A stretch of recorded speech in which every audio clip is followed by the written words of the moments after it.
So in this section of the course, we're going to be talking about the automation of the deployment of virtual machines. Now within Microsoft Azure, the automation of virtual machines is usually done using ARM templates.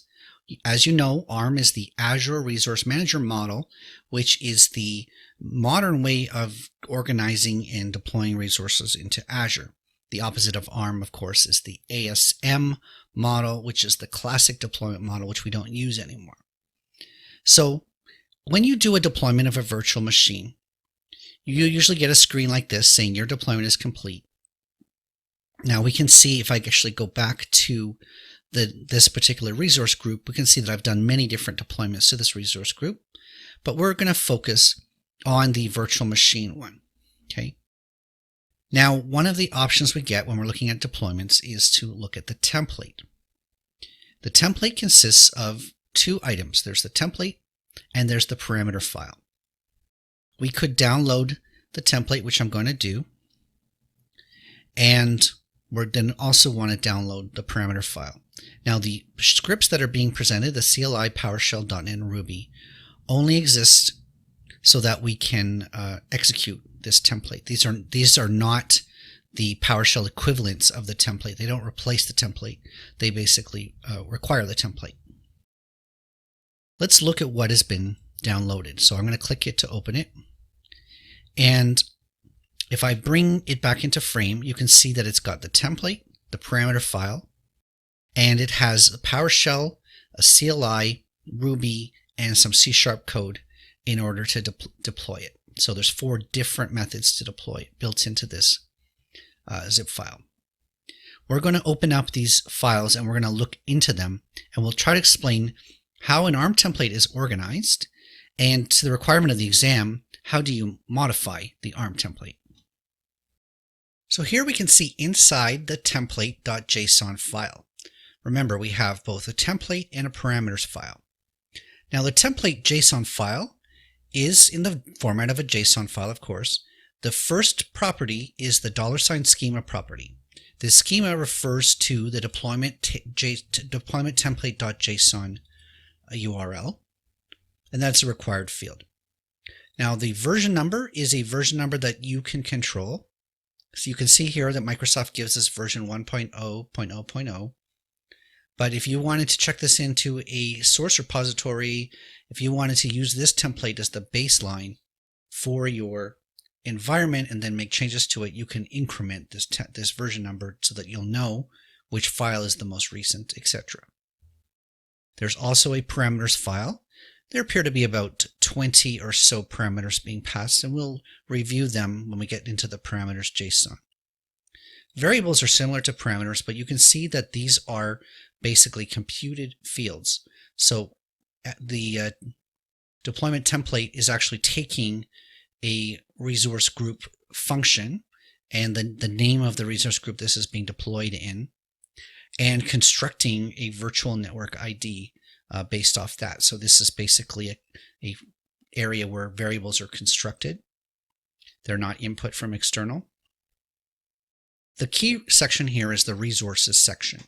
Now this is where all of the resources within this deployment get defined. We're going to look into that in a little bit more detail in the next video. I'm going to scroll down here. The last section is the outputs. And so once everything's been created, this ARM template is going to be able to return the admin username as its output, even though that's a parameter that's being passed as input. But this is the verification that this works. Okay, so this is the basic overview of what an ARM template looks like. If we flip over to the parameters file, we can see that there's going to be one parameter for each of the parameters defined by the template.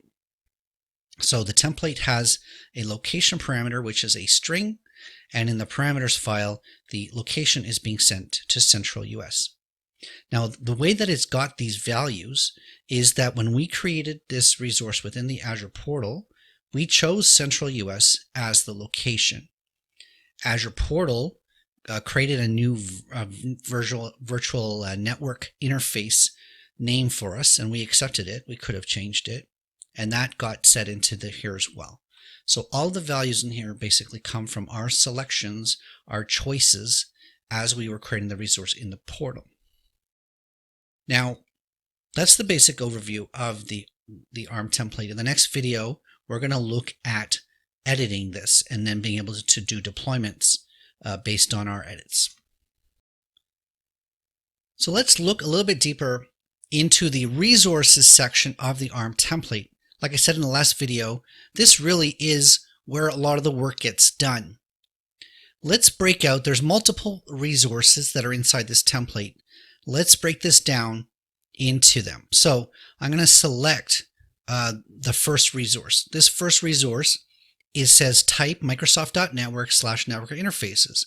So this is a network interface card. It takes the name of the interface card from the parameters file. It has some pretty static code for API version. The location is the same as the region that we passed in the parameters. Remember, we actually have the tags when we were creating this resource in the portal. We assigned a tag to it, and that tag is part of the deployment. Now, a network interface card has an IP address, and so the IP address is being set up in the next property here, IP configuration. There's the IP address being created. Okay, going down, it's giving the network security group an NSG ID. And the last section might be what really signifies how this gets created, because this network interface card actually depends on other resources being there first. The virtual network has to exist before the NIC card. The public IP address has to exist, and the network security group. So all three are dependencies, and those three have to be created before the NIC card can get created. In fact, if we go to the very next resource, which is a smaller one, it's the network security group, one of the ones that is a dependency for the network security, the network interface card. Network security group is a lot simpler. It just requires the location, it passes the tags, and it has rules that are being passed in, which are basically the default rules with the RDP. I think we have RDP, HTTP, and HTTPS open as well. The VNet is also a section, Microsoft.network/virtual networks.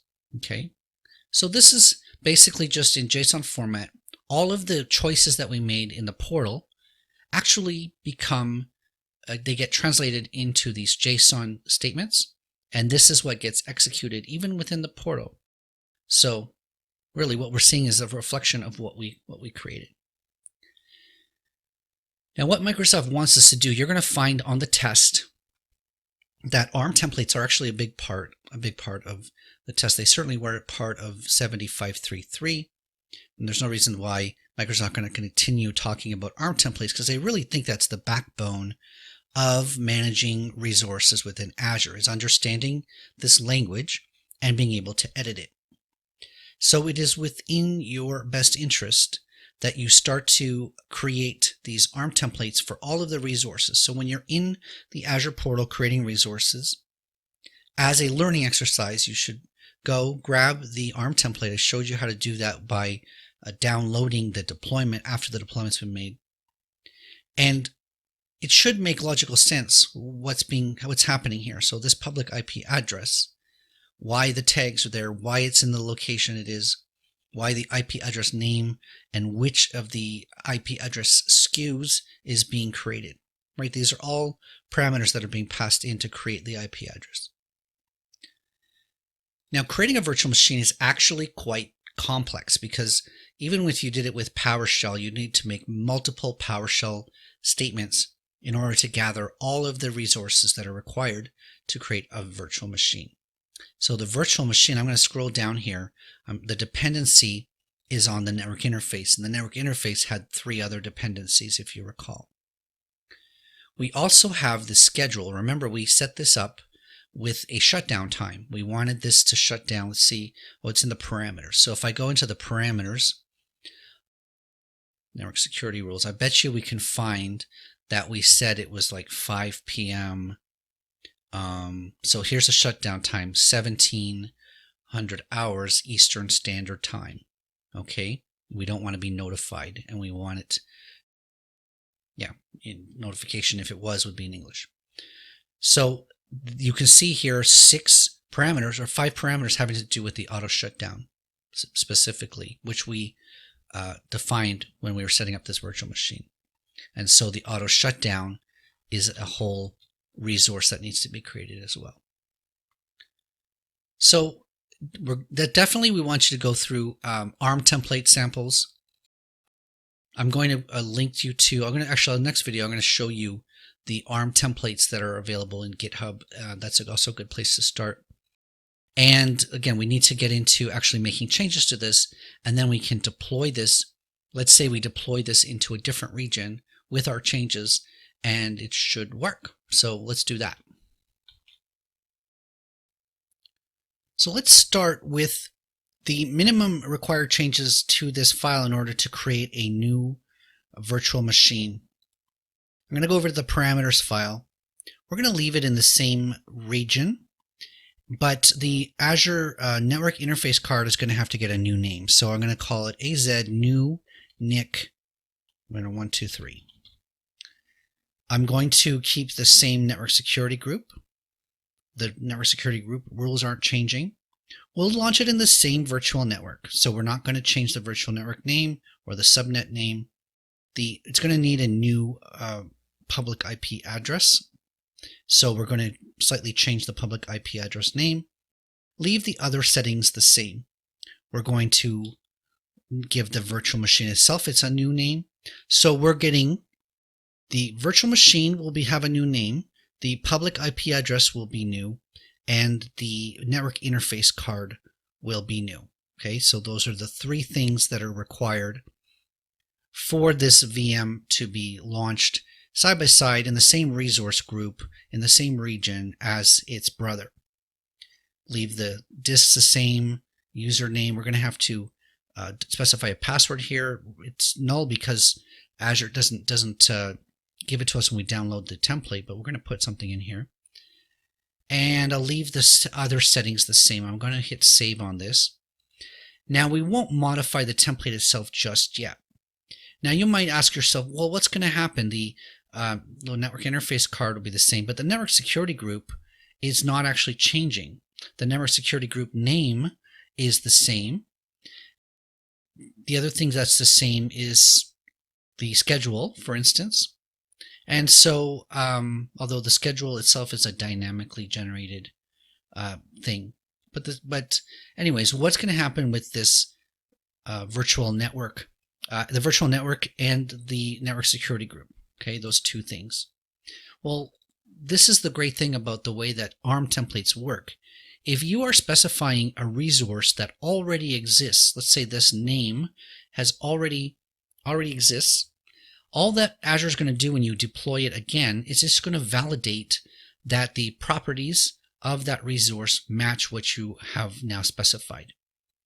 So you can deploy the same virtual network again and again every hour if you wish with the same properties, and Azure is just going to review this, verify that that network exists, verify all the properties are still the same, and then it's going to end up doing nothing. That is called DSC, right? That's desired state configuration. So you could take the baseline of your environment and run it in an automation, and every 20 minutes or every hour you can redeploy your environment, and that using desired state configuration will just ensure that there's no properties that are changing, that no one's logged into the portal and it's changing things that are not defined in the file. Okay, that's a sort of a separate topic, but I'll just point out that ARM templates, you can deploy them again and again, and it doesn't actually affect the resource as long as the properties are the same. So we're going to take these parameters, we're going to take this template unchanged, and we're going to deploy this, and we're going to let it make a brand new VM for us with a brand new public IP address and a brand new network interface card. All right, so we're going to rerun this deployment script one more time. Now, before I did that, let's just review that very quickly. You'll see the first step of running this deployment is to log into your Azure account. So we expect Azure will pop up with a modal dialog box and we'll have to enter our user ID and password. It will run some commands like select Azure subscription to choose our subscription. It checks to see that the resource group already exists, and if it doesn't, then it creates a new resource group. So the resource group creation is part of this deployment script. And then it does the deployment. So it's new hyphen Azure RM resource group deployment. That is what kicks off the deployment, takes in the template file, the parameter file, and the resource group name. One thing that I added to this was the parameter name deployment name. This is a funny script because it requires, let's go back up here. Deployment name is a required parameter, but then it's never used. So I decided to name the deployment as what I tell it. All right, so I'm going to pause this. I'm going to start up PowerShell, and then we're going to continue. So I just started Windows PowerShell. First thing we're going to do is we're going to switch over to the directory in which our script is stored. And so I'm going to cd to that directory. Unfortunately, the directory name is really long, and it's going to wrap around some of these commands. Now, before we can execute the script, like you might be tempted to just say, deploy. You might be tempted to do that, but then that will give you an error. Actually, I can show that to you. This will not work because there's this thing called execution policies, and this PS1 file is an unsigned file, and we have restrictions by default within PowerShell. So I've got a command here that is called set execution policy, and we're going to copy this command, paste it into the PowerShell window, and it's basically saying, do we want to turn off execution policy protection? And yes, we do. So I'm going to say yes. And now we can run the deployment file. But even then, the deployment does take some parameters. So besides deploy.ps1, we have to pass in our subscription ID, we have to give it a resource name, and we have to give it a deployment name. These are mandatory parameters in that script. Okay, I'm going to copy that. So what this will do is this will create a brand new resource group, and then we'll deploy those changes that we made. Okay, so I'm going to actually just let her rip. Now it's going to ask me to log in.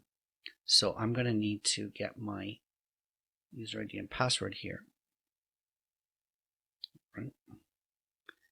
And now it's going to, it's going to then check to see that our resource group already exists. Right, registering all the resource providers, and it's saying resource group does not exist. So we actually have to create this resource group. I'm going to put that into Central US region. It's asking me which region, so I put Central US. And it's going to create the resource group. It says succeeded. So we saw this in the script. Now it's calling that new Azure RM deployment, Azure RM resource group deployment commandlet, and it's going to basically create those resources for us. Now if I flip over to the portal, we can actually see that in action. You see the resource group was just created, and now I'm starting to see resources showing up: a virtual network, IP address, network interface, NSG. We can go into the deployments folder, and we can see the deployment is underway, and the virtual machine is in progress here. Okay, there's a little thing. So our resources are being deployed, and we can actually watch it be created. Going back to the PowerShell, it's still running. So I'm going to let that run, and then we can see how that worked. All right, so the PowerShell script is completed. Remember, the PowerShell, the JSON template had an output, and that output was the admin username. So this signifies that the template was successfully deployed. You can minimize that, go back to the portal, and we can see that it also confirms that the deployment is complete. So if I go back to the AZ102RG, I can see that we have network security group, VMs, disk, network interface, virtual network. So everything that we had in our template is there. So you can see that you can do a deployment in the portal, download the JSON templates, modify them, modify the parameters, modify even the deployment script, run it, and then you'll get resources created automatically. Now, Windows is not the only operating system available, obviously. Microsoft does provide Linux variants. So I went into the Cloud Shell, went into the CLI bash Cloud Shell, and I typed this command azvm image list, and I output that to a table. So we can see the options for operating systems. We have 4 different Windows versions. We have Canonical, SUSE, Red Hat, Core OS, etc. So we're going to modify our ARM template. Let's deploy a Red Hat Linux. Okay, so we have the RHEL Red Hat SKU 7.3. So let me go into the deployment here. Okay, now this is the ARM template that we just deployed. I found the section of virtual machines, and the image reference is one of them. So remember, we have the publisher being Red Hat, the author is RHEL, and the SKU is, I believe, 7.3. Let's verify that. REHL Red Hat 7.3, and the H is capitalized. Okay. So if we pass in a Linux variant, then we're going to be able to deploy the same VM, the same type of VM, but with a different operating system. So deploying Linux or Windows is just as easy as updating this image reference. So let's fire this off in PowerShell, deploy this template, and see a Linux distro that's been deployed.